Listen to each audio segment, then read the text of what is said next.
Hale's law of constant heat summation. Now what is this law? The law states that overall the enthalpy change for a reaction is equal to sum of enthalpy changes of individual steps in the reaction. Law जो आहे तो काय सांगतोय तर overall रिएक्शनचा जो enthalpy असतो तो is equal to sum of म्हटलेले. तर ती रिएक्शन जर का इंडिव्हिज्युअल स्टेप्स मध्ये आपण बघितली तर इंडिव्हिज्युअल स्टेप्स मध्ये जो एन्थॅल्पी चेंज असतो त्याची बेरीज म्हणजे ओव्हरऑल रिएक्शनचा एन्थॅल्पी असतो. लक्षात येत आहे. म्हणजेच या ठिकाणी आपण विथ एक्झाम्पल बघूया. या ठिकाणी ही रिएक्शन आहे कुठली 3H2 plus N2 gives 2NH3 म्हणजे सिंथेसिस ऑफ अमोनियाची हायड्रोजन प्लस नायट्रोजनची. तर ही जी रिएक्शन आहे ही आपण रिएक्शन लिहित असतो. पण जर का आपण याच्या इंडिव्हिज्युअल स्टेप्स बघितल्या तर ही रिएक्शन 2 स्टेप्स मध्ये होत असते. पहिल्यांदा काय होत असतं तर hydrogen 2H2 plus N2 gives N2H4 आणि हा N2H4 plus H2 gives 2NH3. या N2H4 ला हा N2H4 कॅन्सल होतो. या दोन्हीची ऍडिशन जर का आपण केली तर या ठिकाणी आपल्याला ही रिएक्शन मिळते. या ठिकाणी या दोन्हीचा एन्थॅल्पी जो आहे याची बेरीज जर का आपण केली तर या ओव्हरऑल रिएक्शनचा जो एन्थॅल्पी असतो तोच आपल्याला या ठिकाणी मिळतो. आणि म्हणून या ठिकाणी बघा बरं इथं पहिली जी रिएक्शन आहे या रिएक्शन इथं डेल्टा RH01 लिहिलेलं आहे तो किती आहे 95.4 किलो जूल. दुसऱ्या रिएक्शनचा delta H0H2 is equal to -187.6 आहे.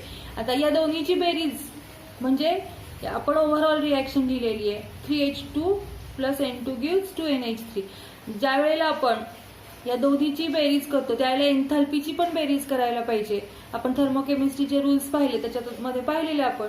मग या ठिकाणी या दोन्हीची जर का बेरीज केली तर आपल्याला ओव्हरऑल रिएक्शनचा एन्थॅल्पी मिळतो. मग हेच लॉ जो आहे तो हेच सांगतोय की इंडिव्हिज्युअल रिएक्शन जर का असतील आणि त्याची बेरीज जर का आपण केली तर आपल्याला ओव्हरऑल किंवा टोटल रिएक्शनचा आपल्याला एन्थॅल्पी मिळतो. याचाच earth the enthalpy change of the chemical reaction is the same regardless of the path by which the reaction occur. म्हणजे या ठिकाणी पाथ जो आहे तो कोणताही असला तरी सुद्धा या ठिकाणी रिएक्शनचा एन्थॅल्पी जो असतो हे स्टेट फंक्शन आहे. ज्या वेळेला आपण एन्थॅल्पी पाहिलं त्यावेळेला पण आपण पाहिलं की एन्थॅल्पी depends on initial and final state आणि त्याच्यामुळं या ठिकाणी एन्थॅल्पी चेंज जो आहे हा सुद्धा काय आहे स्टेट फंक्शन. लक्षात आलं.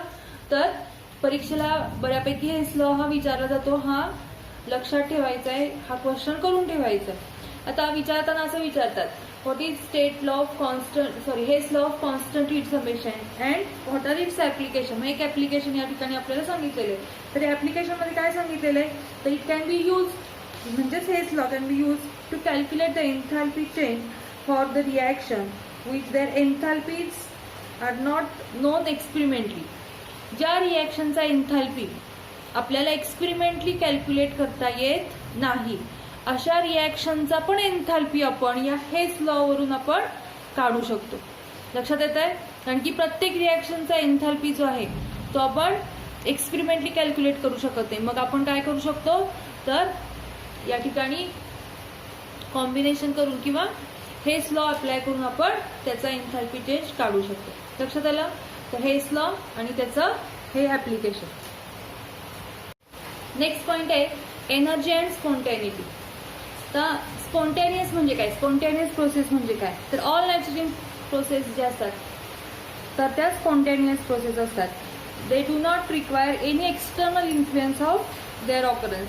घडून येण्यासाठी त्याला कोणत्याही प्रकारचा एक्सटर्नल फोर्स जो आहे तो अप्लाय करावा लागत नाही. त्याला आपण काय म्हणतो स्पॉन्टॅनियस प्रोसेस म्हणतो. आणि ज्या वेळेला ह्या स्पॉन्टॅनियस प्रोसेस होत असतात त्यावेळेला त्या हायर एनर्जी लेवलकडून लोअर एनर्जी लेवलकडे जात असतात. म्हणजे एखादी स्पॉन्टॅनियस रिएक्शन जी असते ज्यावेळेला ती घडते त्यावेळेला त्याची एनर्जी जी असते ती कमी होत असते. Spontaneous reaction always takes place in direction in which the energy of the system is lower and therefore all natural process are spontaneous process and their energy is lowered.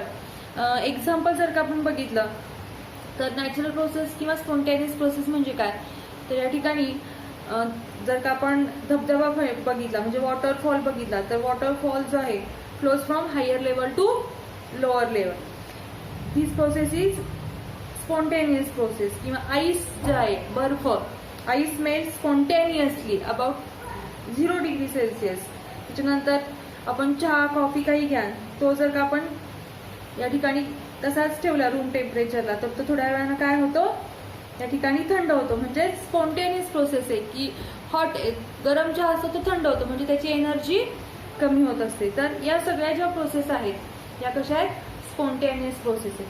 आपण जर का आपण अजून एक एक्झाम्पल बघितलं तर NaOH plus HCl, NaOH plus HCl या प्रोसेसमध्ये सुद्धा काय होत असतं, तर NaCl प्लस H2O ही जी प्रोसेस आहे ही सुद्धा कशी आहे, स्पॉन्टेनियस प्रोसेस आहे. या प्रोसेसमध्ये पण काय होणार आहे, या ठिकाणी रिॲक्शन जी आहे ती एक्झोथर्मिक प्रोसेस आहे. म्हणजेच या ठिकाणी हीट जी आहे ती इव्हॉल्व्ह होते. पण ज्या वेळेला आपण पहिला हेच सांगितलं की स्पॉन्टेनियस प्रोसेस ज्या आहेत त्या लोअर एनर्जी लेवलकडे जात असतात. आपण वेगवेगळे एक्झाम्पल पाहिले, पण त्याच वेळेला आपल्याकडे असे बरेचसे एक्झाम्पल आहेत की ज्याच्यामध्ये एनर्जी जी आहे ती इन्क्रीज होत असते. आता मगाशीच सांगितल्याप्रमाणे मगाचं एक्झाम्पल जे आहे आईस जो आहे, ice melts at 0 degree Celsius, above 0 degree Celsius. पण ज्यावेळेला आईस मेल्ट होतो अबाव 0 डिग्री सेल्सिअसला त्यावेळेला तो काय करत असतो, हीट ऍब्सॉर्ब करत असतो. आणि हीट ऍब्सॉर्ब होणे म्हणजे काय आहे, तर ती एंडोथर्मिक प्रोसेस आहे. एंडोथर्मिक प्रोसेस म्हणजे या ठिकाणी काय होणार आहे, हीट त्याच्याकडं जात असते. त्याच्यानंतर जर का आपण मीठ पाण्यामध्ये जर का डिझॉल्व्ह केलं तर बघा ज्यावेळेला आपण पाण्यामध्ये मीठ टाकतो ही म्हणजे स्पॉन्टेनियस प्रोसेस आहे. पण त्यावेळेला आपल्याला पाणी जे आहे ते थंड करायला लागतं. याचाच अर्थ काय, तर त्या ठिकाणी हीट जी आहे ती ऍब्सॉर्ब होत असते. म्हणजे काही प्रोसेस ज्या आहेत त्या काही प्रोसेस आहेत त्या एक्झोथर्मिक आहेत पहिल्यांदा जसं सांगितलं तसं, आणि काही प्रोसेस ज्या आहेत त्या एंडोथर्मिक आहे. मग थोडक्यात आपण एक्झोथर्मिक रिॲक्शन एक्झोथर्मिक आहे आणि एखादी रिॲक्शन एंडोथर्मिक आहे, तर मग कोणती रिॲक्शन ही स्पॉन्टेनियस आहे हे आपण या एक्झोथर्मिक आणि एंडोथर्मिक वरून म्हणजे याच्या एनर्जी लेवलवरून आपण सांगू शकत नाही. वी कांट डिसाइड किंवा we can't explain the spontaneity of reaction with there exothermic और endothermic reaction. And therefore a new concept is described here. This is the entropy. तर एंट्रॉपी म्हणजे काय, तर एंट्रॉपी जी आहे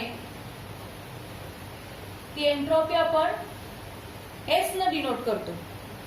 जसं आपण एन्थाल्पी जो आहे तो H न डिनोट केला तसं एंट्रॉपी जी आहे ती या ठिकाणी आपण S न डिनोट करायचे. तर नक्की एंट्रोपी म्हणजे काय, तर सगळ्यात पहिल्यांदा आपण एक्झाम्पल घेऊन बघूया. या ठिकाणी समजा आईस आहे, तर आईस मध्ये काय असणार आहे, तर एक डेफिनाइट काय असतं तिथं आईस मध्ये डेफिनाइट अरेंजमेंट असते. वॉटर मॉलिक्यूल जे असतात ते एका डेफिनाइट ऑर्डरनं काय झालेले असतात, अरेंज झालेले असतात.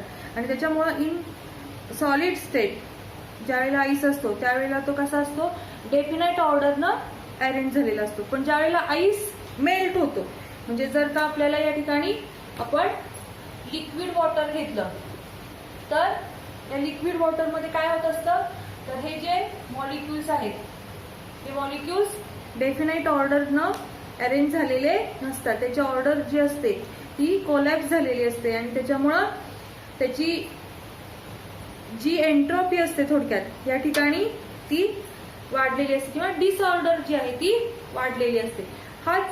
याच लिक्विड वॉटरला आपण जर का हीट दिली तर त्याचे जे मॉलिक्युल्स असतात ते कसे असणार आहेत, तर या ठिकाणी इव्हॅपोरेशन वेपर स्टेटमध्ये जर का गेलं तर ते इव्हॅपोरेट होत असतात आणि गॅशियस स्टेटमध्ये वॉटर मॉलिक्युल असतील तर ते त्याच्यापेक्षाही जास्त डिसऑर्डर मॅनरनं फिरत असतात.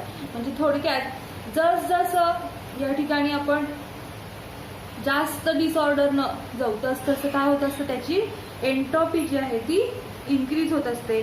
Greater the disorder of a system larger is it's entropy. So entropy म्हणजे नक्की काय सांगता येईल, तर एन्ट्रॉपी याचा अर्थ काय, डिसऑर्डरनेस और रॅन्डमनेस ऑफ ए मॉलिक्यूल. लक्षात येत आहे. डिसऑर्डरनेस जो आहे तो आपण या एन्ट्रॉपी मध्ये मोजत असतो आणि कशानं डिनोट केलेली आहे, ती एस न डिनोट केलेली आहे. जर का एन्ट्रॉपी जी आहे ती जर का आपण म्हणजे डिसऑर्डरनेस वाढली तर तिथं एन्ट्रॉपी जी असते ती काय होत असते, इन्क्रीज होत असते. या ठिकाणी आपण वेगवेगळे एक्झाम्पल पण घेऊया. या ठिकाणी जर का आयोडीन जो आहे तो आयोडीन जर का आपण नेहमी कसा असतो, तो सॉलिड स्टेट मध्ये असतो, पण जर का तो या ठिकाणी वॉटर स्टेट म्हणजे वॉटरमध्ये डिसॉल्व्ह केला तर या ठिकाणी त्याचं जे सोल्युशन तयार होत असतं ते कसं असतं, डिसऑर्डर नसतं, पण त्याची डेल्टा एस जो असतो तो डेल्टा एस जो असतो तो कसा असतो, पॉझिटिव्ह असतो. थोडक्यात काय इथं, तर डिसऑर्डरनेस वाढला की त्याची एन्ट्रॉपी जी असते ती सुद्धा वाढत असते. Larger the disorder greater is the entropy. आता जर का आपण याची डेफिनेशन पाहायची म्हटलं तर या ठिकाणी डेफिनेशन कशी येणार, तर क्वांटिटेटिव्ह डेफिनेशन आपण बघूया. या ठिकाणी डेफिनेशन ऑफ एन्ट्रॉपी. आता ही जी डेफिनेशन आहे ही आपल्याला फॉर्म्युलाच्या फॉर्म मध्ये बघायची आहे. तर ही जी डेफिनेशन आहे ही कशी आहे, तर delta S is equal to Q reversible divided by capital T. आता आपण बघा, आपण सगळ्यात पहिल्यांदा एन्ट्रॉपी म्हणजे काय सांगितलं, तर डिसऑर्डरनेस और रॅन्डमनेस, ज्याच्यामध्ये आपण एन्ट्रॉपी मोजत असतो. तर डेल्टा एस चा अर्थ काय, तर चेंज इन एन्ट्रॉपी. तर change in entropy is equal to काय असणार आहे, तर क्यू म्हणजे काय, heat, Q reversible divided by T. Capital T म्हणजे काय, या ठिकाणी टेम्परेचर असणार आहे.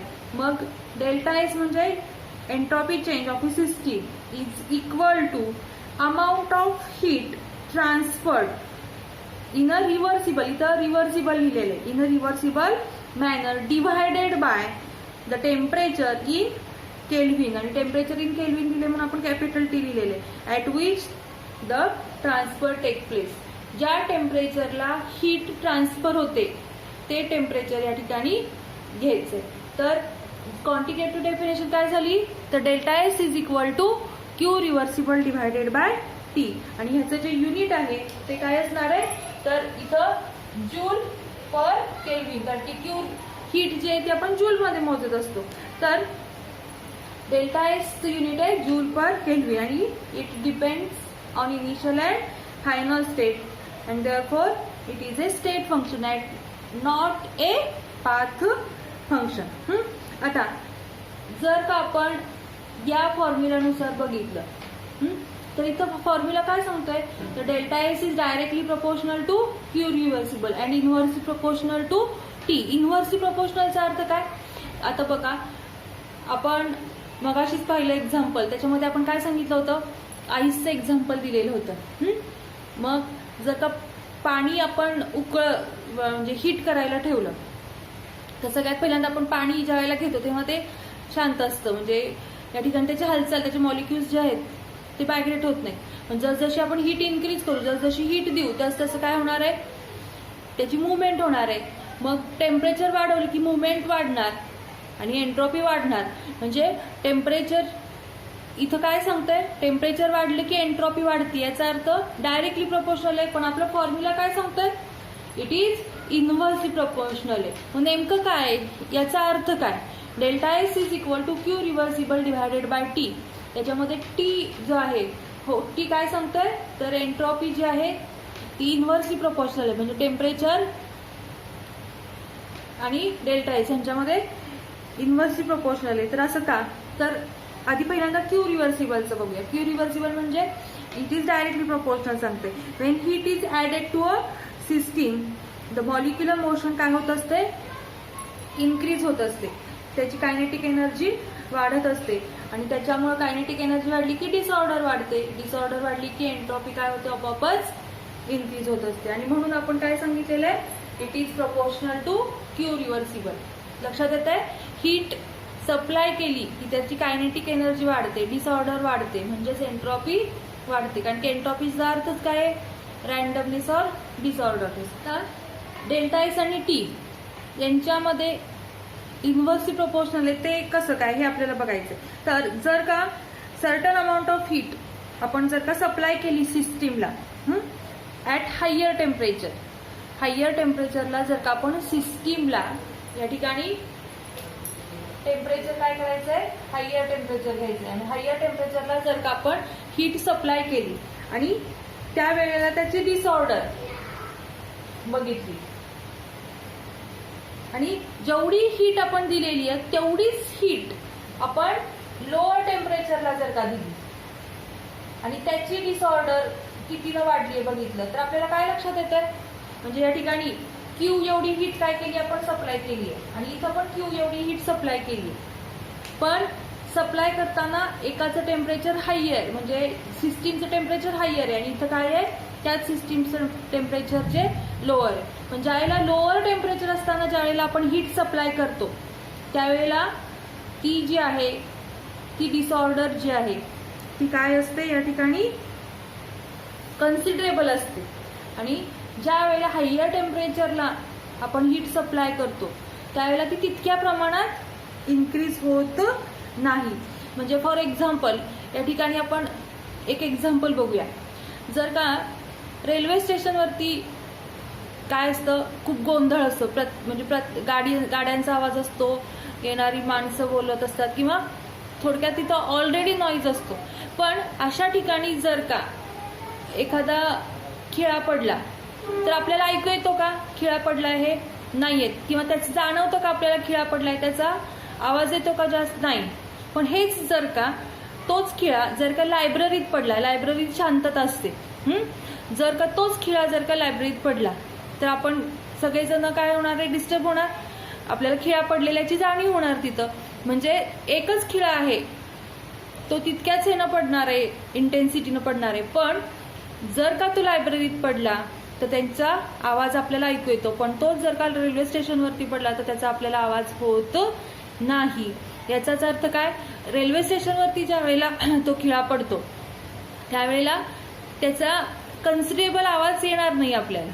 तसंच इथं आहे, जर का टेम्परेचर ऑलरेडी जास्त असेल आणि जर का आपण हीट सप्लाय केली तर त्याच्यामध्ये काय होणार आहे, तितकासा बदल होणार नाही. म्हणजे हीट जी आहे ती तेवढीशी कन्सिडरेबल नसणार आहे. आणि जर का लोअर टेम्परेचरला आपण तेवढीच हीट दिली तर आपल्याला त्याची डिसऑर्डरनेस वाढणार आहे. आणि म्हणून या ठिकाणी काय म्हटलेलं आहे, तर हायर टेम्परेचर कन्सिडरेबल करायचे, टेम्परेचर कन्सिडर करायचे. जर का टेम्परेचर या ठिकाणी जास्त असेल तर या ठिकाणी reciprocal temperature is reciprocal to delta S. लक्षात येत आहे. तर या पद्धतीनं ही जी डेफिनेशन आहे ती आहे delta S is equal to Q reversible divided by T. तर हा आपला शेवटचा पॉइंट होता. आपल्याला मार्किंग सिस्टीम आतापर्यंत आलेली नव्हती, पण आता या 2 दिवसात आपल्याला मार्किंग सिस्टीम कळली आहे. तर हा जो चॅप्टर आहे हा 6 मार्काला चॅप्टर आहे आणि केमिकल इक्विलिब्रियम जो आपला आधी झालेला आहे तो 4 मार्काला आहे. म्हणजे आपल्याला 10 मार्काचा सिलेबस जवळजवळ आता कव्हर झालेला आहे. नेक्स्ट चॅप्टर जो आहे तो आपण सोल्युशन्स घ्यायचा आहे.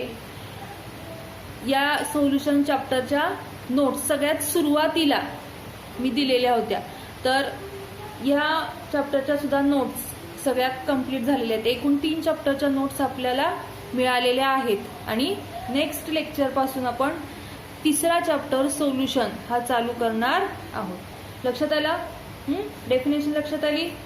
Okay, thank you.